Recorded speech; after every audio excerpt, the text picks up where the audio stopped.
ये है friend Viagra, विस्टाग्रा नाम से है। और इन टैबलेट्स के खाने के बहुत सारे फ़ायदे होते हैं तो कुछ नुकसान भी होते हैं। और आज हम इसी बारे में बात करने वाले हैं कि इन टैबलेट्स को कुछ कुछ बीमारियों में नहीं खाना चाहिए। अगर किसी मरीज़ को कौन-कौन सी बीमारियाँ हैं, मेडिकल कंडीशन है तो उसमें अवॉइड करना चाहिए दवा खाना, वरना कुछ सीरियस साइड इफ़ेक्ट हो सकते हैं। नमस्कार फ्रेंड्स, मैं हूँ डॉक्टर रवि, आप सबका स्वागत करता हूँ मेरे चैनल पे। आज मैं बताने वाला हूँ जो PDE5 इनहिबिटर्स हैं या जो सेक्स टैबलेट्स हैं, जो कि आसानी से मिलती हैं हमारे मार्केट में, उनको किस-किस मेडिकल कंडीशन में किसी इंसान को कोई बीमारियाँ हैं, अगर शारीरिक बीमारियाँ हैं, तो उसको खाने से अवॉइड करना चाहिए, अपने डॉक्टर से कंसल्ट करना चाहिए। तो हम ये 6 टैबलेट्स हम लेते हैं, जानते हैं इरेक्टाइल डिस्फंक्शन के लिए, जिसका कि लिंग को तनाव आने में प्रॉब्लम होती है, उनको दिया जाता है, जिसके लिंग के इरेक्शन में प्रॉब्लम होती है। और कई बार हम ओवर द काउंटर जाके खुद ही ले लेते हैं और ठीक है, मान लीजिए कभी-कभार अगर महीने में 1 बार मन कर रहा है कि आज पार्टनर के साथ सेक्स करते हैं, लंबे समय तक करते हैं या फिर टाइटनेस नहीं आ पा रही, तो चलिए कभी-कभार ले लिया तो ठीक है। इन वीडियोज़ को बनाने का मकसद ही यही है कि भाई आपको जानकारी मिल सके, जागरूकता हो सके, क्योंकि कई बार सीरियस साइड इफ़ेक्ट हो जाते हैं। जैसे कुछ नॉर्मल साइड इफ़ेक्ट्स होते हैं, चक्कर आना, सिर दर्द होना, शरीर में दर्द होना, नेज़ल स्टफ़नेस होना, नाक में जैसे जाम जैसा लगता है कि जैसे कि ठंडी जब लग जाती है तो, ये सब कुछ नॉर्मल साइड इफ़ेक्ट्स होते हैं। कुछ कुछ लोगों को धुंधला भी दिख सकता है, ऐसा हो सकता है। तो ये तो सिल्डेनाफिल थी। उसके बाद मैंने बनाया है कि जैसे कि अबेनाफिल के बारे में मैंने बताया है। मेरे इस चैनल पे बहुत सारे वीडियोज़ आपको मिल जाएँगे, जिसमें मैंने दवाइयों के बारे में, सेक्स टैबलेट्स के बारे में बहुत सारे साइड इफ़ेक्ट्स बताए हुए हैं। क्या टैबलेट अच्छी है, क्या यूज़ करना चाहिए, सब मैंने बताया हुआ है।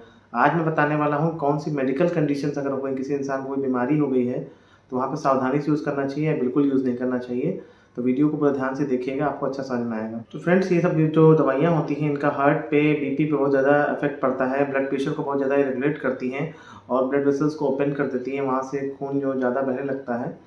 तो कुछ बीमारियाँ जैसे होती हैं, जैसे किसी को हार्ट अटैक एंजाइना हो, चेस्ट पेन हो, मान लीजिए किसी को 6 महीने पहले हार्ट अटैक आया है, अरिथमिया की प्रॉब्लम होती है, इन सब बीमारियों में ध्यान देना होता है। किसी को स्टेंट पड़ा हो, पेसमेकर लगा हो, तो वहाँ बिल्कुल नहीं देना है।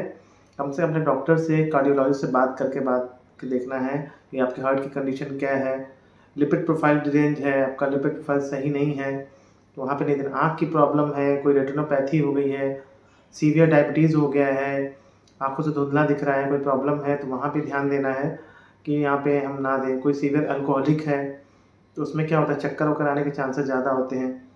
किसी को ब्लड प्रेशर बहुत हाई रहता है, 180-90 ब्लड प्रेशर रहता है, या बहुत लो ब्लड प्रेशर रहता है, 80 नब मान लीजिए सिस्टोलिक अगर 80-80 होता है, 80/40, 90/40 होता है, तो जब आप ये दवाइयाँ खाते हैं तो आपको चक्कर आने के बहुत चांसेस होते हैं, तो ध्यान देना। किडनी की प्रॉब्लम हो गई है, आपकी किडनी में फंक्शन सही नहीं है, क्रिएटिनिन बढ़ा हुआ है, तो वहाँ पे इन दवाइयों को ध्यान दे के खाना है।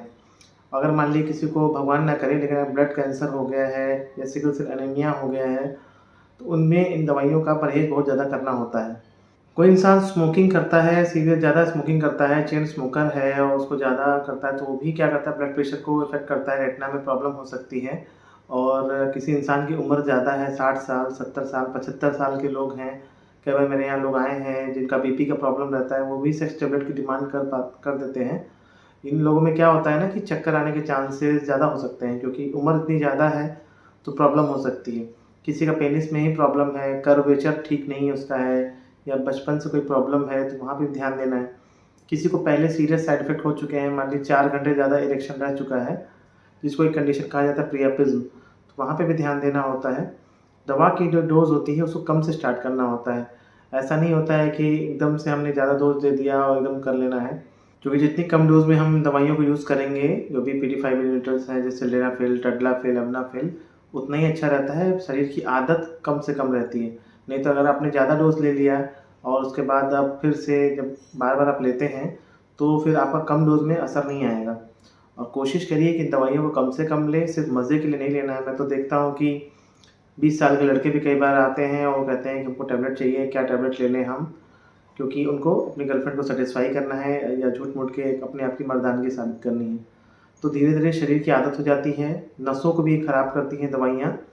जब कंडीशन ज़्यादा बढ़ जाती है, मैंने बताया था अभी पुराने वीडियो में कि किस एज में लेना चाहिए। मान लीजिए आप 40-45 साल के हो गए हैं और आपको कुछ प्रॉब्लम हो रहा है और आपका नॉर्मल सेक्स नहीं हो पा रहा है, आपने बाकी नेचुरल तरीके यूज़ कर लिए हैं, तभी इन दवाइयों को लेना है, कभी-कभार के लिए, हमेशा के लिए नहीं लेना है। तो ये बातें आज मुझे बतानी थी, ये सब बीमारियाँ जो भी होती हैं हार्ट की, किडनी की, लीवर में अगर किसी को प्रॉब्लम हो गया, लीवर फंक्शन ख़राब हो गया है, तो भी दवाइयों को सावधानी से लेना है, क्योंकि फाइनली दवाइयाँ लीवर और किडनी से ही फ़िल्टर होकर निकलती हैं हमारे शरीर से। तो अगर किसी का लीवर ख़राब हो रहा है, प्रॉब्लम है उसको, तो जल्दी शरीर से निकलेगा ही नहीं और सीरियस साइड इफ़ेक्ट हो सकते हैं। तो आपके जो भी सवाल होंगे इस वीडियो को लेकर कमेंट करके पूछिएगा, और ऐसे मैं वीडियोज़ बनाता रहता हूँ। चैनल को मैं देखने के लिए बहुत धन्यवाद आप सबका। सब्सक्राइब करते रहा करिए ऐसे मेरे चैनल को। मिलते हैं फ्रेंड्स आपसे किसी और नए वीडियो में, तब तक नमस्कार।